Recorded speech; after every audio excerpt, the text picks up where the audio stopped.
বাংলাদেশে সংখ্যালঘু হিন্দুদের ওপর নৃশংস অত্যাচার বন্ধ করার দাবিতে এবং স্বামী চিন্ময় কৃষ্ণ মহাপ্রভুর মুক্তির দাবিতে বঙ্গীয় হিন্দু জাগরণ মঞ্চের হরিনামের সাথে প্রতিবাদ মিছিল হালিশহর বাগমোড় থেকে কাঁচরাপাড়া কলেজ মোড় পর্যন্ত। Report news 24 Bangla live. দেখুন, আমাদের এই সনাতন ধর্মকে শেষ করার জন্য আজকে থেকে না, 800 বছরের মোগল সাম্রাজ্য, 200 বছরের ইংরেজ সাম্রাজ্য, তারপর থেকে চলতেই আছে। তো সনাতন ধর্মকে কখনো শেষ করা যায় না। হতাশ হওয়ার কিছু নেই, আমাদের আন্দোলন চলছে এবং চলবে। আর ধর্ম রক্ষার জন্য এটা একটা ধর্মযুদ্ধ। ভগবান শ্রীকৃষ্ণ চাইলেই যে কোনো সময় উনি ভগবান সবকিছু করে ফেলতে পারতেন, কিন্তু না, কুরুক্ষেত্রের যুদ্ধ হলো, তারপরেই আমাদের বিজয় হয়েছিল। তো ধর্মের সাথে অধর্মের লড়াই হচ্ছে, তো আমাদের এই সংগ্রাম করতেই হবে। দেখুন, ওটা যে ইসলামী শক্তি এবং মৌলবাদী যে শক্তি, এই শক্তির এদের যে ধারা, এটা আমাদেরও শিক্ষণীয় ব্যাপার আছে।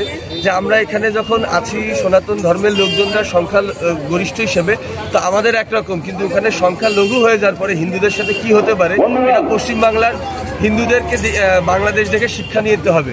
যে ওখানে আইন আদালত, তো আমি মাঝে মাঝে আমরা এটা হাসতে হাসতে বলি যে ভারতের সংবিধানের ক্ষেত্রেও হিন্দুরা আমরা শুধু সংবিধান মানার জন্যই আছি, আর বাকি সবাই সংবিধান ভাঙার জন্যই আছে। তো যেখানেই ওরা সংখ্যা গরিষ্ঠ হয়ে যাবে, সেখানে আর কোনো আইন থাকে না, সরকার থাকে না, সংসদ থাকে না, সংবিধান থাকে না। তো সেটাই বাংলাদেশ থেকে দেখা যাচ্ছে আর কি।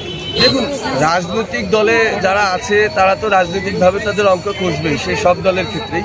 কিন্তু আমরা হিন্দু জাগরণ মঞ্চ বা বঙ্গীয় হিন্দু জাগরণ মঞ্চ, আমরা সবসময় সকল হিন্দুর পাশে থাকি। সেই রাজনৈতিক রং আমরা দেখি না, আমরা দেখি হিন্দুত্বের রং। তো হিন্দু সে যে ক্ষেত্রেই হতে পারে, আমরা তাদের জন্য আছি। আপনারা দেখেছেন যে কলকাতার রাজপথে ওই দিনই জামিয়াতে উলামা ওরা যেটা আপনার রাস্তায় নেমেছিল, সাথে আমরাও রাস্তায় নেমেছিলাম। তো আমাদের শান্তিপূর্ণ সমাবেশ, রাস্তায় প্রতিরোধ চলছে। তো এখানের সাথে কোনো রাজনৈতিক রং দেখানো নেই। এখানে সকলকেই আমরা আহ্বান করি, সে যে দলেরই হোক না, এখানে রাজনৈতিক দলেরই হতে পারে, যে কোনো দলের।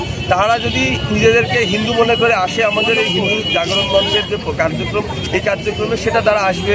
আর যদি তারা মনে না করে যে না, এটা শুধু হিন্দুদেরই, আমরা যাব না, তাহলে বুঝতে হবে যে তারা হিন্দু না, হয়তো বা সেদিন আসতে যাচ্ছে না। এটা সকল হিন্দুদের জন্যই আছে, এখানে কোনো বিশেষ কোনো রাজনৈতিক দলের জন্য নেই।